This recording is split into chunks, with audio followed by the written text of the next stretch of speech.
Hindi papalit. Ayan. 700 by 16. 700 by 16 yan. By 16. Lock type. Lock type yan. Ha? Lock type ba tawag dyan? Lock type yan. Okay, lock type. So ito yung ano. Ito laging nasabugan. Ayan, papalit kami lahat. Bali 7. Itong gulong. Sa aming reserva. Ayan, lock type. Ayan, papalit kami ng gulong. Lock type tayo. Converted to a tubeless. Converted to a tubeless.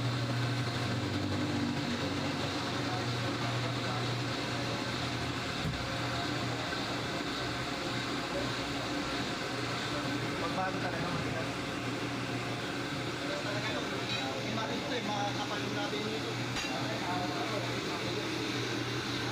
Kapag lock type talaga makakalalaki.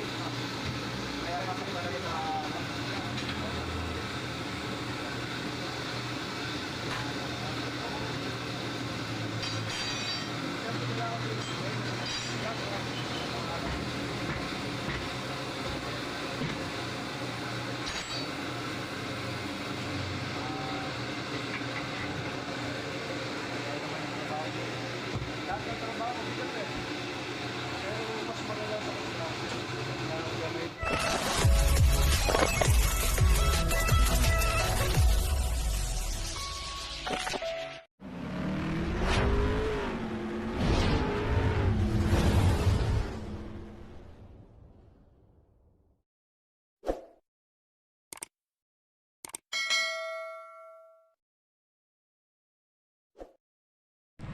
So yan guys, ako ay magpapapalit ng gulong yan. Dahil nga lagi akong napapatan. Ito yung ano, tubeless. Ang size nito ay 195 by 85 R16. Ayan.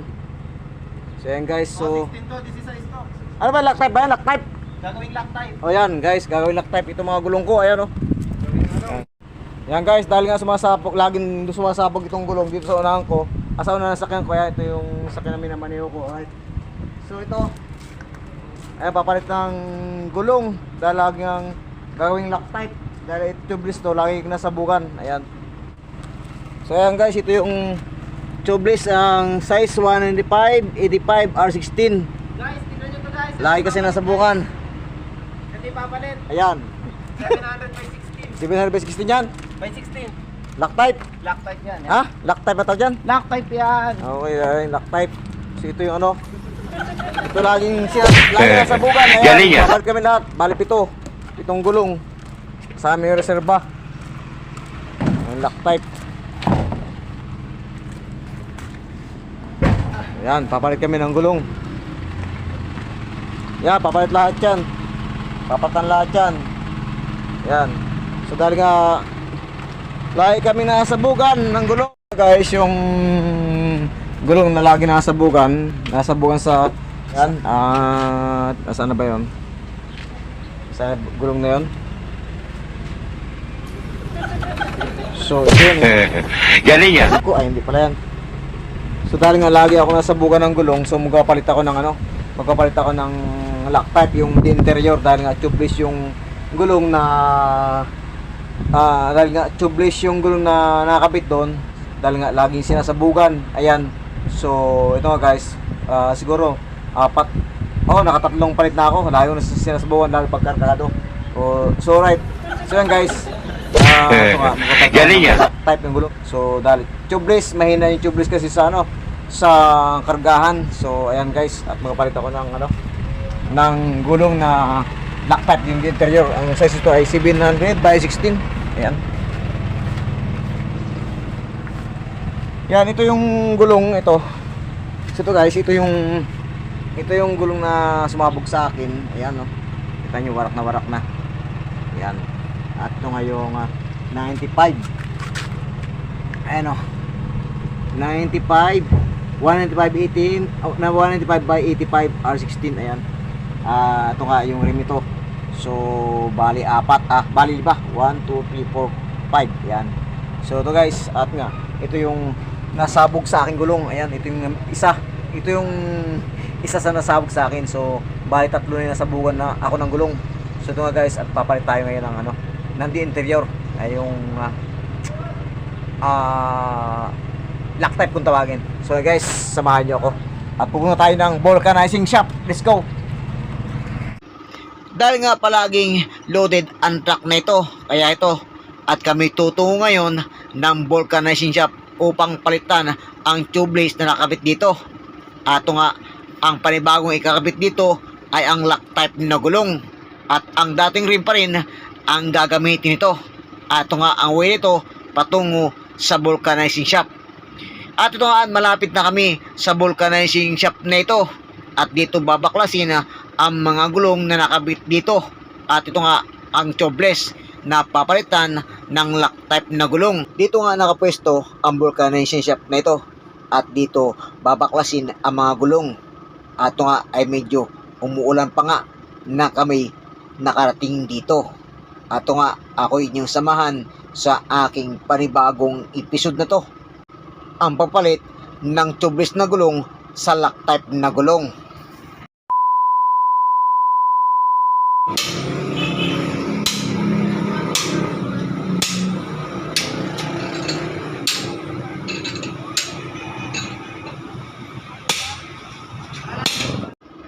At ito nga, ang unang binaklas ay dito sa may side ng driver. At ito nga, aking tingnan kung makapal pa nga ba ang brake lining nito. At ito nga, ay medyo makapal pa. Dahil kung manipis to, ay pag uwi ng garahe, ay aking babaklasin at papalitan ng panibago. At ito nga, ang unang binaklas ng taga-vulcanizing shop, ang side sa driver na ito. Pagkalipas sa may unan ay dito naman sa ulian ang binaklas na gulong upang ikabit ang panibagong lock type na gulong. Dahil nga palagi itong napratan sa tubeless na gulong, at akin na rin tingnan itong mga muli na to kung okay pa ba, dahil nga sa madalang ang mga muli na nakabit dito. Tulad ng isang ito ay sinampulan muna ang sa unahan ang lock type na gulong na inyong nakikita, at pinagpatuloy na nga ang pagkabit at pagbaklas sa rim ng lock type na gulong at tubeless na dating nakakabit dito.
Loctite tires converted to a tubeless. Hey, converted to a tubeless.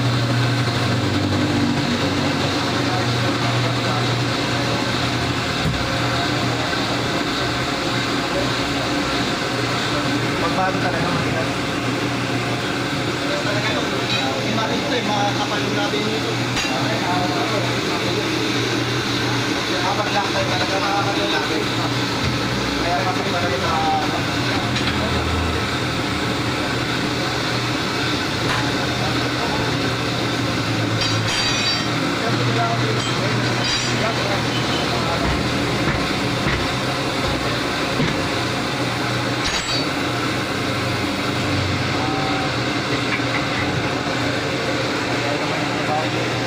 lahat ng trabaho, bigat eh. bawat minuto, tumatrabaho ka, makikita ka ng format mo, format mo, yan. Yes. Sa ilang minuto, kaya siyempre.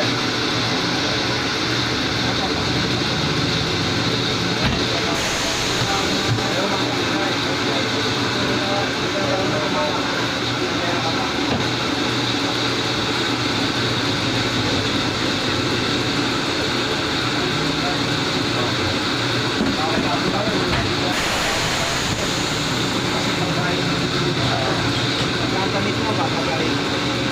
Para madali lang naman.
Magdagdag eh.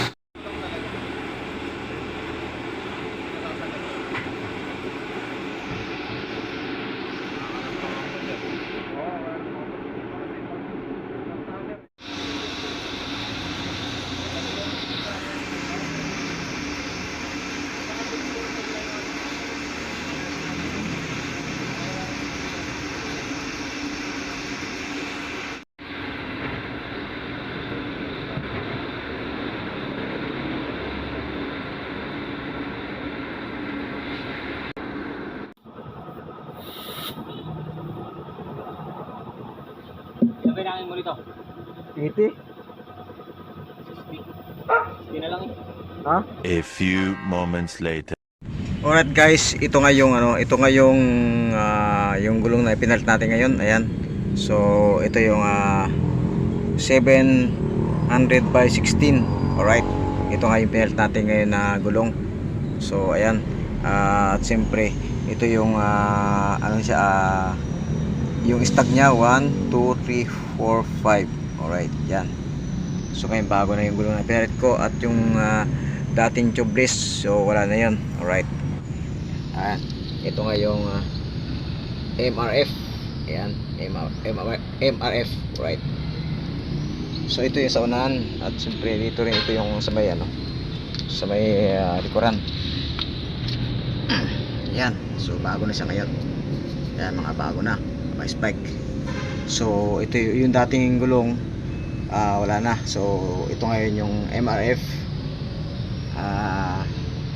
700 by 16.